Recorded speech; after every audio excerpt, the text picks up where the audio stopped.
بسم الله الرحمن الرحيم وصلى الله وسلم وبارك على سيد المرسلين Mohammed ibn Abdillah salawatu rabbi wa salamu alayhi. Mes chers frères, mes chères sœurs, nous sommes toujours au sein de cette belle école, cette école du jeûne, cette école du mois du Ramadan, des leçons de spiritualité. Et comme vous le savez, mes chers frères et sœurs, notre religion, ce n'est pas une religion simplement spirituelle, philosophique, non. C'est une religion à la fois spirituelle, un axe vertical vers le, le ciel et aussi les sociales, une relation avec autrui. Et donc c'est pour cela, regardez nos fêtes, subhanallah al-azim, qui concrétise cette notion de cette religion dans laquelle il y a les deux aspects, l'aspect vertical et l'aspect horizontal. Autrement, l'aspect spirituel et dogmatique et relationnel avec le Créateur subhanahu wa ta'ala et l'aspect social, la relation avec autrui. Regardez subhanahu nos fêtes. Les fêtes, nous avons deux fêtes religieuses. La fête de la fin du mois du Ramadan, Inch'Allah ta'ala, à la fin du Ramadan, c'est la fête de l'Fitr et également la fête de l'Adha, le sacrifice. Comment commence ces fêtes-là? Commence par quoi? Par le takbir et ensuite par la salat. Donc par la spiritualité. La fête commence par la salat, subhanallah. Et on finit la journée par quoi? Par la visite de la famille, par sortir notre zakat. Si on est dans le mois de la fête de l'Eid, l'Eid al-Fitr, donc là on est préoccupé par la zakat, par les sadaqas, par la visite de la famille, donc du cultuel, spirituel vers le social, et l'ensemble où les deux vont de pair.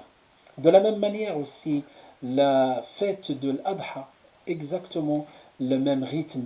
On prie, on adore Dieu, subhanahu wa ta'ala, on commence par le takbir, par la salat, et par écouter le prêche, et tout de suite, donc, le sacrifice est partagé, donner la viande et aller visiter la famille, inviter.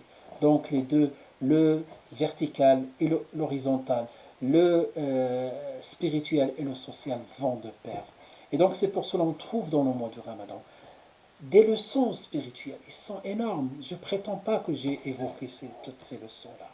Mais avec ces leçons, subhanallah, il y a ces leçons de générosité, cet élan qu'on le voit, subhanallah, de sadaqat et de cagnotte, de construction, des projets éducatifs, des projets des mosquées, etc.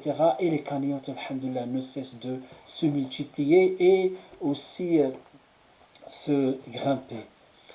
Donc, le prophète sallallahu alayhi wa sallam, notre modèle dans ce domaine-là, كان رسول الله صلى الله عليه وسلم أو عبد الله بن عباس رضي الله عنه a dit كان رسول الله صلى الله عليه وسلم أشد الناس كرما أو جودا أجود الناس يعني pour être précis le terme qu'il a employé عبد الله بن عباس كان رسول الله صلى الله عليه وسلم أجود الناس كان رسول الله صلى الله عليه وسلم أجود الناس il était le plus généreux.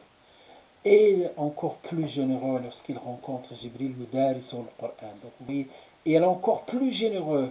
Il dit, radiallahu anhu, donc plus généreux que le vent qui apporte la pluie, ce vent-là, qui est riche en rahma d'Allah subhanahu wa ta'ala. Le prophète sallam était plus généreux que ce vent-là, cette créature d'Allah subhanahu wa ta'ala, qui est remplie de générosité. Le prophète sallam, Abdullah ibn Abbas disait qu'il était plus généreux lorsqu'il rencontrait Jibril Yudari sur le Coran, étudiait avec lui le Coran. Donc vous voyez, As-Siyam, le Coran, la générosité vont ensemble. Hakada, mes chers frères et sœurs, voici ces leçons de spiritualité. Le social, le spirituel vont de pair, on ne néglige pas c'est-à-dire la place des nécessiteux, cette solidarité, ces soutiens mutuels, ces partages. Donc, ils font partie du Ramadan. Il n'y a pas de Ramadan. Donc, sans cette générosité, sans cette spiritualité, sans le Coran, donc on ne peut pas parler de Ramadan sans parler de tous ces aspects-là. Et aussi, il y a un aspect aussi qui doit aussi trouver toute sa place parmi les modules qu'on trouve dans cette école-là, à savoir l'éthique du jeûneur. C'est ce qu'on va évoquer la prochaine fois. هذا وصلى الله وسلم وبارك على سيد المرسلين محمد بن عبد الله صلوات ربي وسلامه عليه والحمد لله.